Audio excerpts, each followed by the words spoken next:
Nick Pinizzotto here with the National Deer Association, and we're going to talk about winter hunting.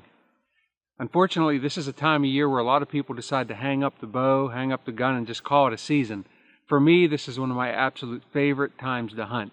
I've found over the years that the deer tend to be more patternable, and if you put a little work in, and that's the key, you got to put the work in, you're going to find out that winter hunting is a heck of a lot of fun, and you can have also a lot of success.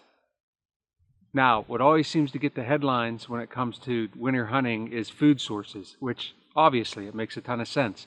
This is a time of year where deer they're hungry, the food sources are more scarce, and they're going to need to feed. The weather's colder, and just to keep that engine going, they're going to have to feed more. Yes, you got to find the food source though. In some cases it's really easy. In my case, I'm lucky I had a turnip plot that did really well this year, and the deer are in there really just digging up those turnips. So I identified that.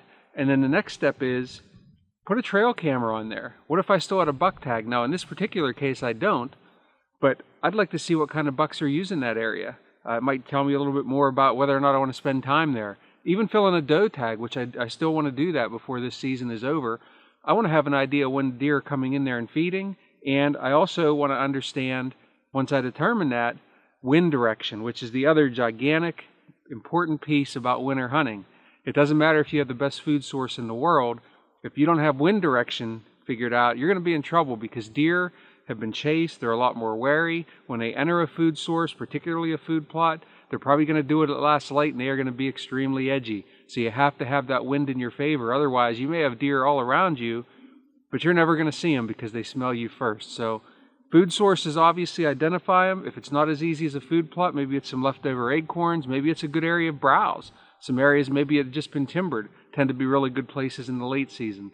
Identify the food, get a camera on there, do some scouting, see what kind of deer are using it and when, and wind direction. Those are really the keys to giving yourself a reasonable chance to fill a tag in the winter season.